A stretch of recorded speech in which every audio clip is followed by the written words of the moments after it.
My name is Felicity Castagna, and I'm here tonight with Helen Chebatte, and we're going to be talking about writing and place. I'm an author of books for adults and young adults. My last book was called The Incredible Here and Now, which explores the Parramatta area. Helen Chebatte is an amazing author. She wrote this fabulous book. It's called Bro, and it's been receiving some amazing reviews. It's set in Granville and that area, and it's about some boys who start a fight club. It's an amazing rendition of the area, and I think what's really interesting about it is that it takes in a lot of different places and a lot of different settings that we can talk about, and the effect of those places and settings, such as the outside streets, but also the interiors of homes, backyards, the schoolyard. Helen is also a well-known actress, so she's both a writer and an actress. You may recognize Helen from All Saints or Cedar Boys. So you may recognize her from outside of her books. So I'm going to start tonight with some questions for Helen. Then we're going to do a little bit of talking about why place and setting is so significant in writing. Please tweet us with any of your questions. Tweet us at the Express Media hashtag, Toolkits at Express Media. And let's get going. So, Helen, can you tell me about the places that you feature in your book? Yes. The main place that I feature in my book is the schoolyard. And to me, that sort of set up the mood and the atmosphere for the story that was going to follow. It was almost like a society by itself, a society within a society. So we have the society with its laws on the outside, and then you have the schoolyard with its own rules that the boys set for themselves. I love that. What I find actually really interesting about your book is that you set up those places so differently. They each kind of inspire different moods in the text, and they each tell us different things about the characters. So, for example, we learn about the relationships with their family and their community through the settings in their backyard. We learn about what it means to be a young man growing up in such an area through that setting of the schoolyard. There's a wonderful scene actually in your text. Would you like to read us a short section of your text? I'd love to for our audience to hear something of the schoolyard, just in case they're the only people out there who haven't read this novel. Sure. Well, I can read you chapter 2. Great. And Romeo, the protagonist, he explains best what his schoolyard is all about, and he explains the groups that exist in his schoolyard. And he's mentioned in this particular chapter, his best friend Diz is with him as well. So outside, the yard fills quickly with boys munching on pies, chips, sausage rolls, and the latest addition to the canteen menu, lasagna. I buy 2 lasagnas, one for me and one for Diz. It's my shout, thanks to a stupid bet I lost about who won the 1979 NRL Grand Final. I should have known better than to challenge Diz. He's a huge Dragons supporter. Of course he knew they'd won that year. He knows all their history. I also get him a pack of salt and vinegar chips. They're his favourite, and he'd chuck a mental if I didn't. Diz and I hoe into our food. I haven't had lasagna in ages, and it tastes good. Theta Josephine, my grandmother, is a great cook, but she only makes Lebanese food for Dad and me at home. It's great food, don't get me wrong, but it's nice to have something different. As we eat, we head to the centre of the yard. It's where us Lebs hang, right in the heart of school, where everyone can see us. By everyone, I mean the other 3 groups, Bobs, Riz, and Aussies. At our school, everyone hangs with their own kind, on their own turf. If you're a fob, you stick to your corner near the lunch tables. Not all fobs are fresh off the boat. It's just what we call Maoris, Samoans, Tongans, Kiwis, any islander with dark skin and a big build. You never want to get into a punch-up with one. They'll smash you. Playing footy against them is crazy enough. 1 tackle and I'm off the field injured. Behind the science labs is Riz turf. It's a word us Lebs came up with. In Arabic, Riz means rice. Everyone knows Asians eat a lot of rice. It's lame, I know, but it's the way we talk. These litters aren't the smart Asians, though. They don't do physics or 4-unit maths. No way. These are the nunchucker types, little ninjas with black belts in ninjutsu and karate. The Aussies, or skips, convicts, bogans, take your pick. They hang near the canteen area. It's so they can scab food from everyone. Well, that's the joke anyway. They're a mix of backgrounds, white-skinned boys with hair usually shaved with a number 2 on the clippers. They don't like Lebs, and Lebs don't like them. No one really knows why, it's just understood. The middle of the schoolyard belongs to the Lebs. People at school say we're cocky and that we show off, but I reckon we're cool. We have one Egyptian, Ash, short for Ashraf, in our group, even though he's not Lebanese.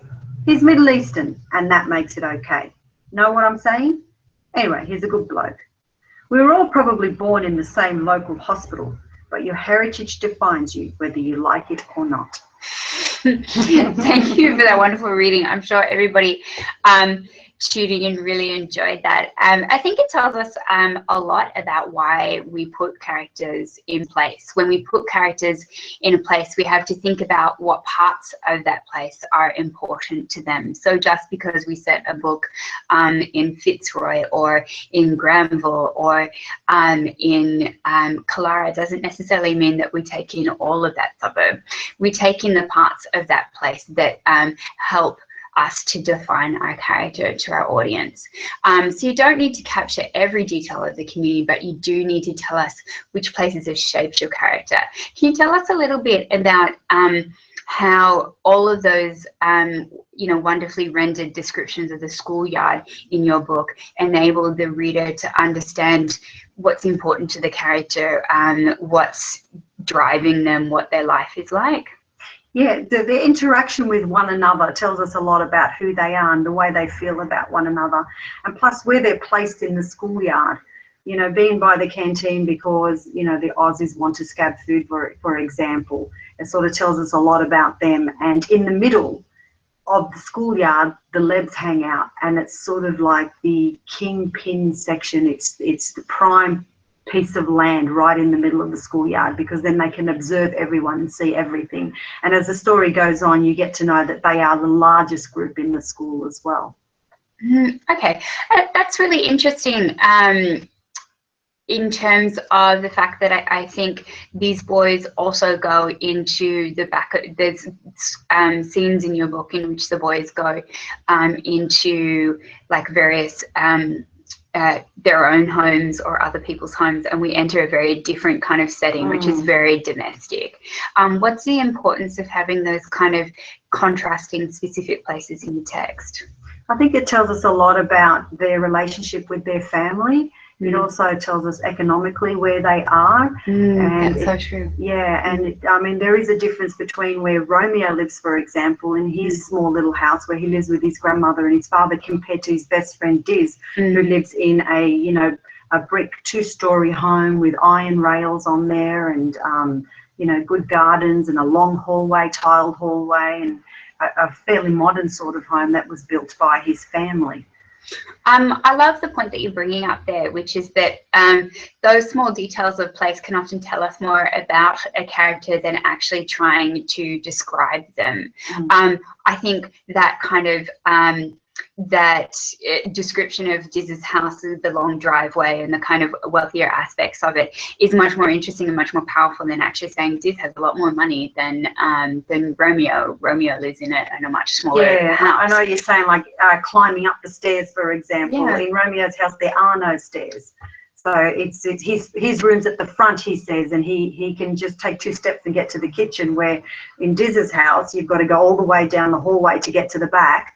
And there's even reference to there being a fridge in the back garage, things like that, which means there's garages at the back as well. So I think that's shows us how setting in place can help us to imagine things like class, which are much better imagined than described. Yes. One of the things I think that we are taught from a very young age about how we do setting in place is this idea that in order to get at what setting in place is, we've got to have all 5 senses. We've got to have heaps and heaps of adjectives, and it's not actually the right thing. We need to learn those rules, but as we go on and as we emerge in our writing careers, we need to learn to break them to be better writers. Writing in authentic sense of place is not about using a million adjectives or all five senses. That kind of overwriting gives your story a huge lack of clarity and focus. Your sense of place will be much more deeply felt by your reader if you concentrate on being specific, if you focus on those key details, like the stairwell or the driveway, or in the school scenes where you do this incredible kind of cultural mapping of space, you know, where the Asians sit in one place. And like the fobs, they get the lunch tables. And that's almost like an asset. They're sort of like, we've got something a little bit better. We have somewhere to sit, where the Levs are in the middle of the schoolyard and they have to stand. You know, where the Aussies are right next to the canteen. They can just get online and get what they need. And then there's the privacy of the Liz being behind the science labs. Again, but like a little suburb. Isn't that just such a wonderful and well thought out use of space, right? Like, so even the fact that the fobs sit at a table and the reses sit in a private space tells us so much about their position of power in that space, that is so much more powerful and much better felt than if you had actually tried to describe that the Asians feel kind of powerless, and or they like the fobs are in charge, or they like the privacy, or they're shy. So those are the kinds of small details that lead to a really authentic sense of place. So place is not just a kind of backdrop on which stories happen. Place can actually be the center and the driving force of your text. I think one of the things that Helen is saying to us is essentially that place is so much a part of characterization. Yes, absolutely, yeah. It tells us a lot about character. Like, why did you actually want to set why did you need to put your characters in the space that they are in Granville and the western suburbs? How might those characters have been different if you put them in a different space? That's a good question. I think I put them there because I know the space. I grew up in that area, so I was very familiar with it. I was comfortable in that space, and I knew exactly the sort of reactions and the way they would move in that world. I was quite familiar with it. But it's not, I think it's also important to point out at this point that although I think it's quite clear that the best writing is really specific in its rendering of space, and that when you render something really specifically, obviously it's going to be a local space, a space that maybe not everybody knows, maybe not everybody relates to, but that local space can actually be something that is global or national, or that has wider ramifications outside of that space. Like, I think that the very local story that you tell tells a much wider story about Australia today. Can you tell us about how that local space tells us something about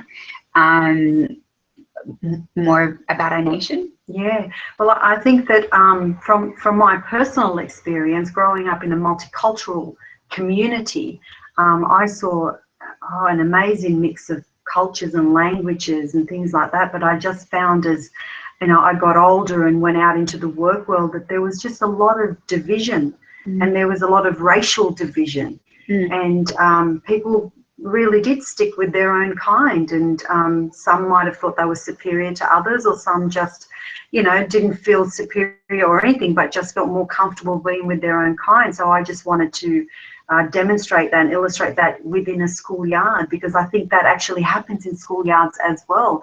I mean, these groups that I've mentioned actually do exist. These aren't words that I've made up. These are words. These are boys that I know that are like that. It actually exists. And the other reason I actually set it in a schoolyard as well is because I felt that outside of school, you don't have to see each other, but in the schoolyard, you have no choice. You have to face the challenges of this little world that they have created for themselves. They have nowhere to run, nowhere to hide, and they have to step up when they need to. I love that kind of idea that the very, very local space can be a metaphor, or that the space of youth can be a metaphor for adulthood, and the local space can be a metaphor for the nation. I think that sometimes people think that they have to make their settings much more generic, and not necessarily tied to one local community, because they think then that it only has significance to that community, like that it will only be read by that one place. But at the end of the day, it's that local that makes your work much more interesting and less generic. And unique, and it makes it very unique. And I'm always interested to hear of the local things, because I'm not familiar with them, and when I read about it, I'm very interested in that. Yeah, exactly. I think that sometimes you get the wrong idea about this idea of a kind of the generic space is more publishable, which is something that I wanted to address, because I think even if you look at popular international literature, it's those texts that are set in specific boroughs of New York, or small towns in Finland, or on the coast of New Zealand. So it's those kinds of texts that people are actually interested in reading, not generic spaces. Yeah, because they're authentic. Yeah, exactly. And they're fresh. Yeah, exactly. And it gives us a glimpse into something we don't know, we haven't seen before. Exactly. And I think at the end of the day, even if it's not your experience, you can relate to somebody that's more specific in a place that's more fully rendered than you can some kind of generic space where everybody sounds kind of the same. It's how you distinguish yourself from other writers and other texts. So I would encourage those people who are watching to think about their local spaces, or even just a space that they know really well, and what it is that they could bring to a narrative about that space. I'm going to talk about a couple of other issues of setting in place, and that's the idea that the setting in place can often drive the atmosphere and the mood of your text. And that's all about attitude, essentially. So when you put a character in place, you have to think about what their attitude towards the place is, and that can drive the plot. It can drive the character. So can you tell us a bit about the attitudes towards the space that they are in, that your characters have, and how that kind of helped you drive the plot? Well, I think in the beginning, for say the protagonist Romeo, I think in the beginning he was quite intimidated by the space. It was a disharmonious place to him, because there was a lot of fear there, and some of the rules that the boys had set up in that place, you had to kind of navigate your way through, and you had to be cautious, you had to be vigilant, and you had to sort of follow the rules. So there was a lot of fear in that space, and I think it's not until towards the end of the novel, after some tragedy occurs, that Romeo finds his courage and he's brave enough then to challenge that space, to challenge the rules and the society that they have built for themselves. And when he challenges that, he then starts to feel at peace being in that place, which is the schoolyard. And the same with his home. In the beginning, he feels quite disconnected from his father because of his father's losses and some of the troubles that his father had been through. But when his father and he communicate in the end, he then feels more comfortable even at home and not so isolated anymore. It's interesting how that change in attitude towards the place that you are in can be the driving force of your plot. So it's quite common in literature to have that kind of structure that you talk about, that where the plot is essentially driven by a changing attitude to the characters changing attitudes towards their place, and that helps to kind of shift the atmosphere and mood, and to provide emotional turning points in the text. Yes. So often that's a different way of thinking about structure and plot. Yes. Yeah, I think it's good. One helps the other. I think so too. You've got to take it all into account, don't you? I think so. I mean, I think it's important when we're writing characters to not have characters that have like a neutral attitude towards their place. I mean, we all know sometimes we just don't feel it. We just feel like, blah, like I don't feel anything towards this place. But that's not much to really, texts are essentially about conflict, whether or not that conflict is large or small. But there needs to be some sense of an attitude towards a place in order to drive the story. Good or bad. Yeah, exactly. Good or bad. But I think if we actually stop and hear ourselves, we do feel something for our surroundings. We do have some attitude towards our surroundings. I mean, we could feel quite lonely in our surrounding, even though there's a lot of people in the room. We just may hate being in that particular place.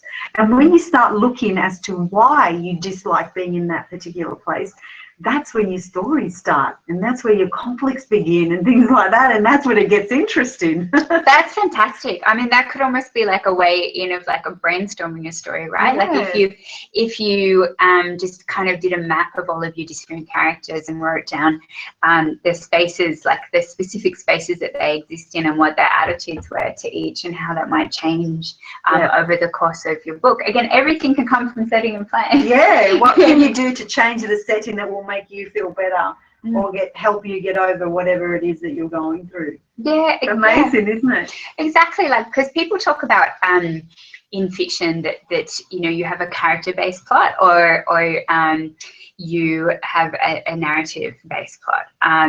And I don't think that's true. I think that there's another way in which is that you have a place-based text. Place-driven. A place-driven text, and that actually dictates the plot and the character, as opposed to thinking about either the character or the narrative driving the text. Well, they have to be somewhere, don't they, the characters? And they're never in any place. Coincidentally, there's a reason that the place they're in has shaped them somehow. Yeah, has influenced them somehow. Exactly. So they are connected to that place, good or bad, again.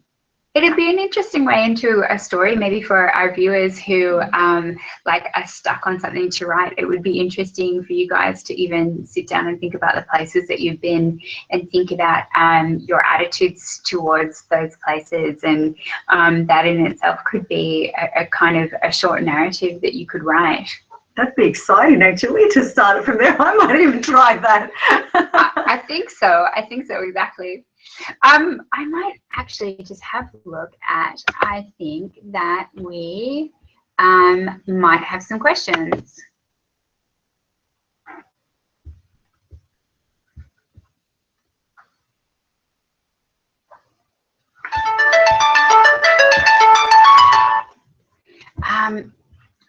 Okay, so we don't have any questions yet. I think that those are being sent through now.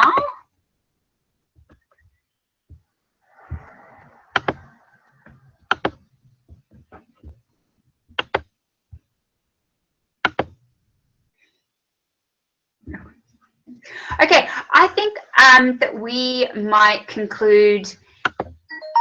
I think that we might conclude there. And I want to thank Helen for coming in tonight. And you guys can watch this video again or share it with your whatever institutions that you work in or writers group that you work in. And I would encourage you to use the discussion points as a kind of starting place to think about your place.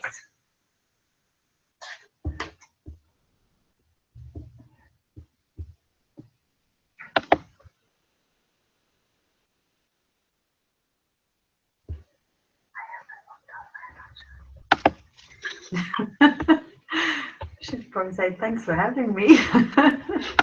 Oh no, I think we're still live. Oh, I think we're still live. Sorry. Let me just check one more time for any questions.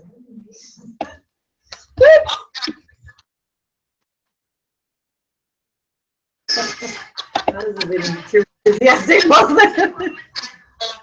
Oh, hold on, we've got a question coming through. How do you develop characters, their traits, habits, and relationships? Do you brainstorm before you start writing or discover them as you go?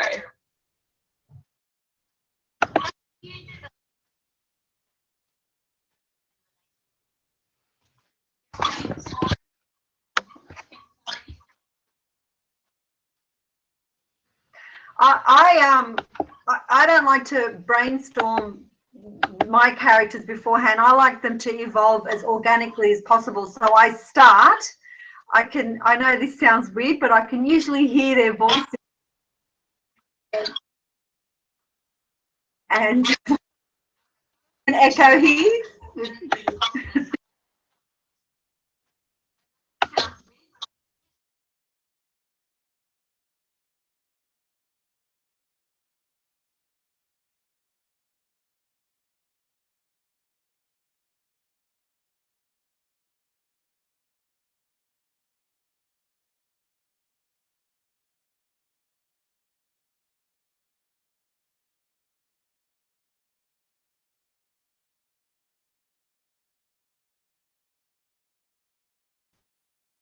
Sorry for those of you who are just listening. So we're just going to finish our discussion of that question, Helen. Yeah, which was just to say that the way I do it is I like my characters to just evolve as I'm writing them. And you would be surprised how much we're echoing again, but that's okay.